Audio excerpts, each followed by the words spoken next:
Bonsoir les bénis de Dieu, j'espère que vous allez bien et que vous avez passé une bonne journée. De mon côté, j'ai prié le Seigneur avant de faire cette vidéo, comme d'habitude, et je lui ai demandé ce qu'il avait envie de nous dire. J'ai donc pioché un texte et j'ai pris dans Siracide, chapitre 9, quelques versets qui vont nous permettre d'aborder ce thème. Je vais commencer par le verset 3. Ne fais pas d'avance à une femme légère, de peur de tomber dans ses filets. Verset 6. Ne te livre pas aux prostituées, tu y perdrais tout ce que tu possèdes. Verset 8. Détourne les yeux d'une jolie femme et de la beauté qui ne t'appartient pas, car la beauté d'une femme a égaré bien des hommes, elle allume leur désir comme un feu.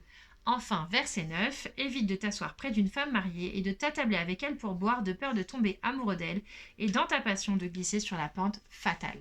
Vous l'aurez compris, le Seigneur nous invite aujourd'hui à méditer sur les relations hommes-femmes et plus particulièrement sur les relations dangereuses. Comme vous le savez, dans le livre de la Genèse, il a été écrit que Dieu a créé l'homme et la femme à son image et qu'il les a créés afin de se multiplier. Donc, il a créé l'homme et la femme qui sont devenus couple, puis ensuite qui ont fécondé, qui sont devenus famille. C'est également cette volonté qu'il a pour nos vies, à part pour certaines vies, des vies comme les prêtres, les religieuses, les moines, etc., qui sont totalement dévoués au Seigneur. Eh bien, il faut savoir que le désir charnel, c'est-à-dire que le désir sexuel, c'est quelque chose de positif, c'est un cadeau de Dieu. Il nous a donné cette grâce et du coup, il veut que nous en profitions. Cependant, pas de n'importe quelle manière. Et c'est ce pourquoi aujourd'hui, j'ai sûrement pioché ce texte. Parce que peut-être que certains d'entre vous, eh bien, vous allez vous tourner vers des choses qui ne vous bénissent pas, quelque chose qui vous détruit à petit feu ou qui vous détruit ceux qui vous entourent. Du coup, si nous reprenons les versets un à un, nous allons pouvoir mieux les comprendre. Verset 3. Ne fais pas d'avance à une femme légère de peur de tomber dans ses filets. Parfois, eh bien, on est célibataire et on cherche l'être aimé. On cherche l'âme sœur, on a envie d'être en couple, on veut quelque chose de sérieux. Mais pour cela, il faut donc chercher, il faut donc rencontrer des gens. Eh bien, sachez que si déjà vous voyez que la personne est sur un site de rencontre et que tous les soirs elle rencontre quelqu'un, c'est peut-être que cette personne n'a pas le même désir que vous.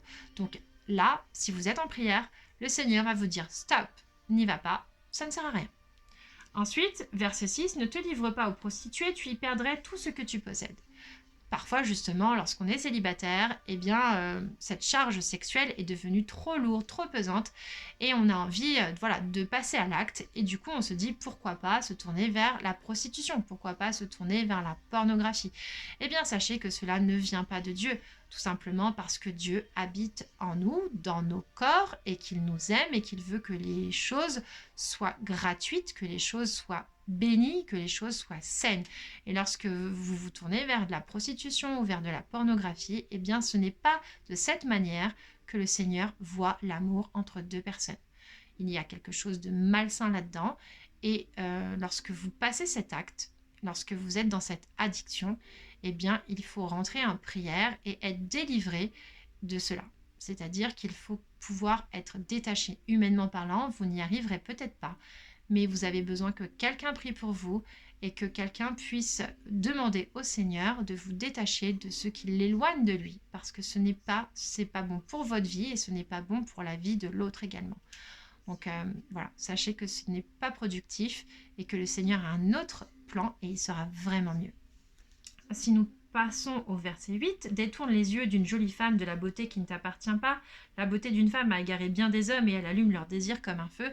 Là, ça parle vraiment du désir sexuel, de l'attirance physique, de se dire que voilà, on est célibataire, on ne trompe personne, on a envie d'aller vers d'autres et de profiter, d'enchaîner les relations. Et bien ça non plus, ce n'est pas quelque chose que le Seigneur bénit, même si vous êtes en vérité, même si vous allez dire à l'autre personne que vous ne voulez juste qu'une relation sexuelle et qu'il en est de même pour l'autre personne, que ce sont deux actes volontaires, eh bien le Seigneur ne sera pas au milieu de vous à ce moment-là parce qu'il ne nous a pas créés pour utiliser le sexe de cette manière-là. Il nous a donné le désir sexuel pour aimer. Et quand on a juste des relations sexuelles avec quelqu'un, eh bien on n'aime pas l'autre. Du coup, dans notre corps, le Seigneur qui y vit ne sera pas satisfait et ne bénira pas cette union et ne pourra pas vous aider par la suite dans votre vie pour trouver quelqu'un qui ferait en fait partie du plan de Dieu.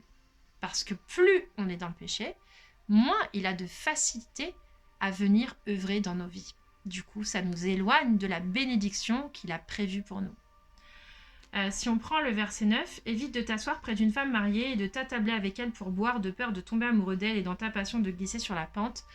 Eh bien, sachez que lorsqu'une personne est mariée, elle est mariée religieusement peut-être, et donc elle est aussi mariée avec le Seigneur, eh bien cette personne est réservée à l'autre.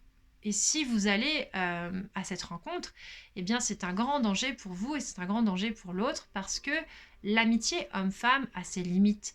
Et à l'époque, je n'étais pas mariée, j'étais étudiante et j'étais déjà en couple avec mon mari d'aujourd'hui, donc avec mon époux, mais nous n'étions pas mariés. Et cependant, j'avais rencontré un ami avec qui on partageait vraiment une grande complicité. Donc lui était célibataire, moi j'étais en couple. Mon mari actuel, donc mon copain de l'époque, savait que nous étions amis. On passait beaucoup de temps à l'époque à échanger des messages, à se voir, etc. Et j'avais vraiment les yeux fermés parce que je me disais que cette amitié était vraiment sincère, profonde et partagée. J'avais présenté cette amie à mon mari actuel. Et du coup, voilà, moi je voyais que tout était beau, tout était rose. Et au final, mon mari me disait attention, une amitié homme-femme, ça peut être dangereux. Peut-être que toi, tu vois vraiment en lui qu'un ami, mais peut-être que lui voit plus. Et en fait, à ce moment-là, lui ne voyait pas plus. Mais au fur et à mesure, eh bien, ce garçon est tombé amoureux de moi. Et du coup, il a préféré me le dire. Et ça a été vraiment un choc pour moi parce que j'aurais jamais cru que cela aurait été possible. Cependant, eh bien, voilà, il faut savoir mettre des limites, même dans l'amitié homme et femme. Et parce que bah, justement, bah, à cause de ça, bah, on n'a pas pu rester amis. Et il a fallu que du coup, bah, on n'ait plus du tout de relation. Et c'est tellement dommage en fait. Donc que le Seigneur nous aide dans toutes les relations. À cette époque-là, je n'étais pas en prière comme je suis aujourd'hui. Peut-être que j'aurais eu les yeux ouverts et peut-être que le Seigneur m'aurait mis ce feu tricolore justement à ce moment-là pour m'alerter du danger à venir et j'aurais peut-être pu garder cette amitié si j'avais été moins intensément dans cette relation. Donc ce soir, je prie le Seigneur pour vos vies, je prie pour qu'il puisse vous donner ces petits signes d'alerte lorsque ce sera le moment, mais aussi qu'il puisse vous montrer sa lumière et ses feux verts vers les bonnes relations qui pourront vous bénir parce qu'il a prévu pour vous votre âme sœur. Donc demandez-lui chaque jour, Seigneur, guide-moi et amène-moi vers la personne qui me rendra heureuse, celle que tu as prévue pour moi. Unis-nous par le mariage et permets-nous d'avoir, selon ta volonté, une famille et être bénis. Voilà, soyez bénis, je vous aime fort. À bientôt.